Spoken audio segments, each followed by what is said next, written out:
Welcome back, everybody. We've got another really super fun, extraordinarily wonderful episode for you today.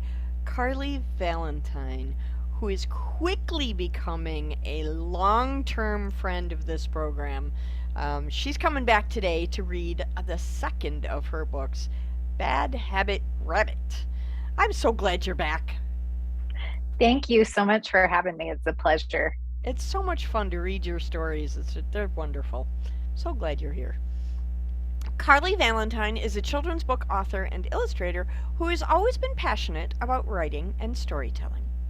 From a young age, she learned of the magic that existed in books and has been entranced by it ever since. As a child, she begged her parents for visits to the library so she could hand pick from their vast collection of magical works. Her parents frequently caught her hiding under her bed covers, sneaking a book she couldn't put down, long into the night.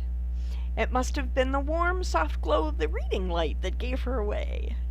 Either that or they're just really super smart parents. Her goal as a mother and an author is to share the magic of books with her children so they can join her obsession of reading. She loves to create fun stories by gathering inspiration from her children. She lives with her husband and two boys, Finnegan and Lochlan, in Ogden, Utah. I always have problems with that word on her. It's spelled weird spelling trips up my tongue. Yes. When she's not working on her children's books, she likes to hang out with her family and volunteer at her son's elementary school and with various children's heart defect charities. She has written and illustrated 5 books for young readers, and today she's reading the second book for us, Bad Habit Rabbit. Little Bunny Fluffbum, such a great name.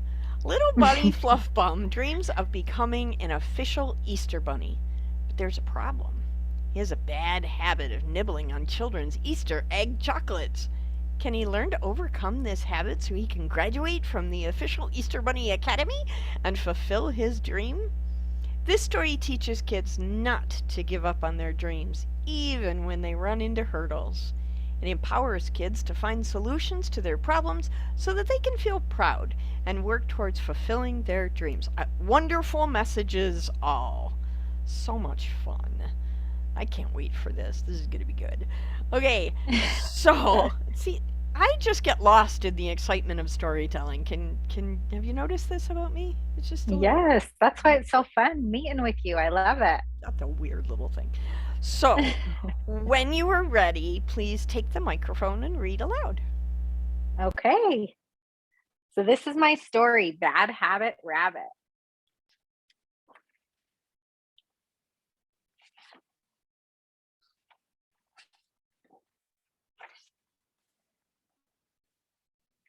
Did you ever wonder how an Easter bunny is chosen to hold that legendary title? Well, it all starts out at Bunny Hospital, where promising bunnies are hand selected by the EBP, Easter Bunny Pickers. How do they pick the promising candidates, you ask? They have a checklist of things they look for with each rabbit that is born. But that is a story for another time. Today I'm going to focus on a special little rabbit named Fluffy Bum. Fluffy Bum was selected as a baby bunny by the EBP, Easter Bunny Pickers, as a choice Easter Bunny candidate. His name described him perfectly. All the other little bunnies were very jealous of his perfect fluffy bum. Over time, Fluffy Bum grew up and was one day ready to head to the official Easter Bunny Academy. His first year was off to a great start. He started out with perfect grades in many subjects: egg hiding 101, hop away and hide, quiet on delivery, and basket decorating. He even got extra points for the Appear Fluffy and Cute class, which he mastered.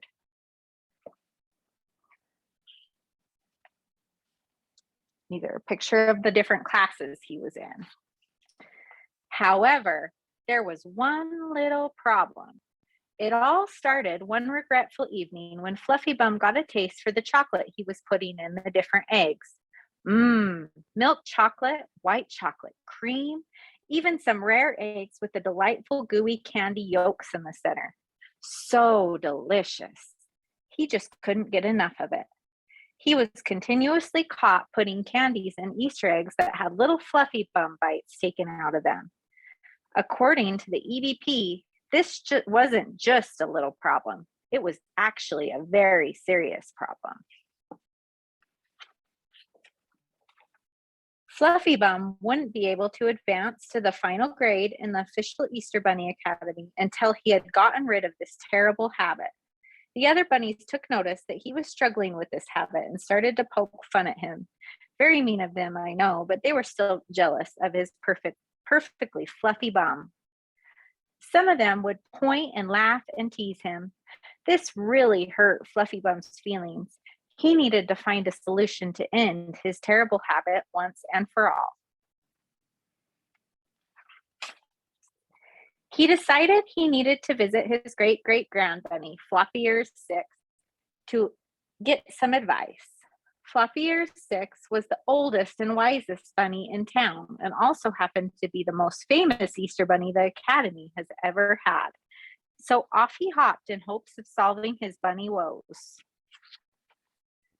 Fluffy Bum arrived at his great-great-grand bunny's house and hopped over to him. Floppy Ears 6 welcomed Fluffy Bum onto his lap. "What is wrong, little Fluff Bum?"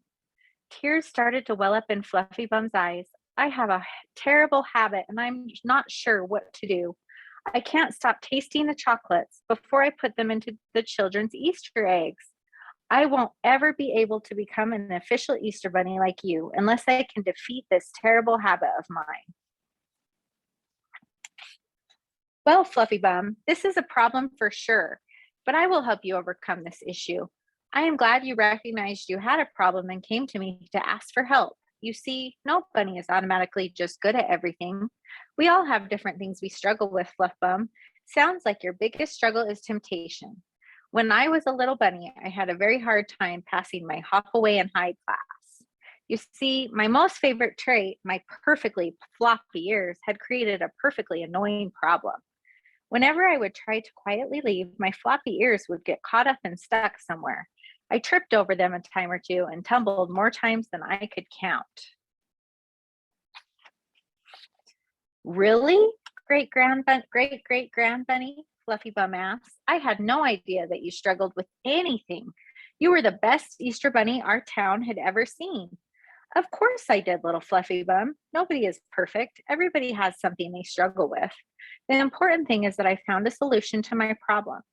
"How did you fix it, Grand Bunny?" "Well, I tried many different solutions, but the one that finally worked was to tie my flop ears back with the carrot stems so they were out of the way and I couldn't get tripped up by them." "Oh, wow. Can you help me beat my habit too?" "Of course I can. Let's think about how to solve this little problem you have. Why are the chocolates so hard to resist?"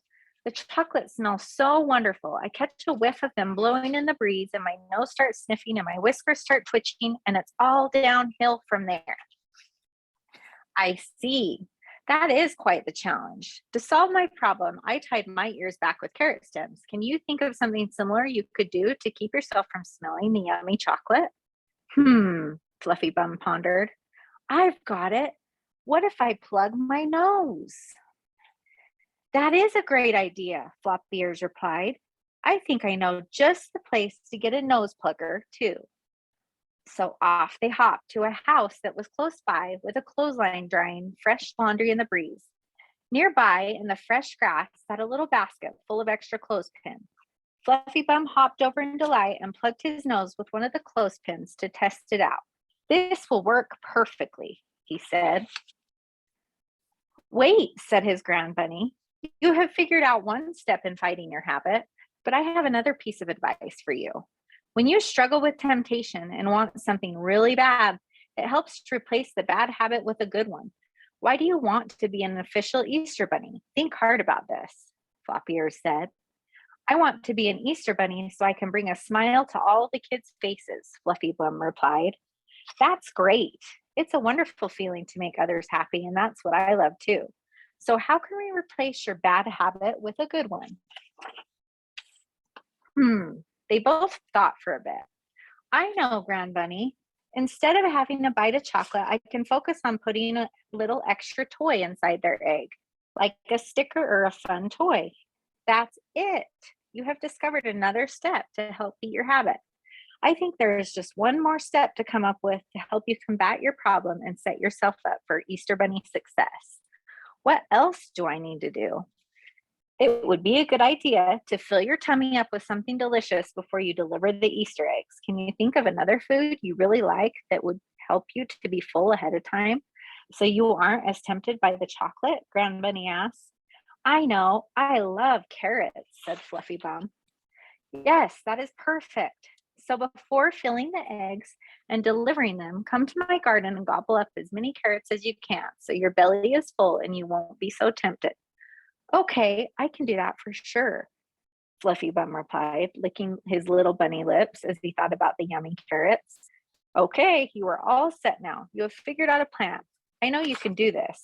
Tomorrow, before heading to the academy, make sure to complete all 3 of these steps. I know you will pass your final exam and become an even better Easter Bunny than I was.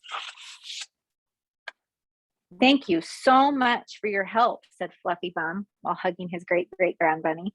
He hopped off towards his house to write all the steps down so he would be sure to remember them. The next day, Fluffy Bum took out a clothespin and pinched his nose with it. He grabbed his bag of stickers and toys and traveled to the carrot patch, where he munched and munched and munched. When his tummy was satisfied, he bounded off to school feeling proud and ready to pass his final exam. During his test, the EBP was blown away by Fluffy Bum's accomplishments. Not only was he able to complete each task, but he had also started a new tradition of adding little toys and stickers to the children's eggs. He passed his test and made Easter Bunny history with his new additions to the eggs. Fluffy Bum and Floppy Ears 6 had never been more proud. But just to be safe, make sure to leave some carrots out for him the night before Easter to help ensure that temptation is gone and your chocolates arrive uneaten and in one piece. And that is my story. And I did include, too, some tips for combating bad habits for Wonderful. kids that have bad habits at the end. So that's spectacular. Hope you enjoy that. What a great story. So much fun. So much fun. Can you tell us who the illustrator is for your book, please? Yes, I actually did my illustrations myself. Okay, will you hold up the cover again so that those of us watching on video can see? Bad Habit Rabbit. It's so cute. Oh my gosh. Thank you. Yet another book I have to buy for my nieces. So thank you very much. Thank you. Yes, thank you for having me for my story. I love it. What was your favorite part about writing this story? I love Fluffy Bum's name because I just like having that little silly aspect in the book. But I also really like when kids can find creative ways to solve problems for themselves. And so I liked the parts where Fluffy Bum figures everything to do out himself without somebody else telling him what to do directly. So that's probably his grand bunny gave him suggestions, but he was the one who figured it out in the end. Yes, exactly. Fantastic. Okay, before we go, I just want to talk for just a quick minute about your son Finn, who is doing children's book reviews. Tell us about this. Yeah, so my little boy Finn, he just turned 9. He loves to read. So this summer, as a challenge to keep him reading and to work on some of his comprehension skills, he has been reading indie author books, and people are sending them to us, and then he reviews them on various social media pages of mine and then on his YouTube channel too. So it's been a lot of fun. What fun. And he's such a wonderful reviewer. It's so important to get children's views of the books that we write. So please share with him how important we think his contribution is to our work. I will definitely do that. He'll be excited. And in the show notes for anybody who's interested, there's a link there to find Finn's review page on YouTube. so people can Awesome. jump over and check that out as well. Thank you so much for joining us, Carly. I hope you'll come back again and read for us. I will definitely be back. I have lots Awesome. more I can read, so I look Great. forward to it. That's wonderful. Thank you so much. Have an awesome day. Thank you. You too.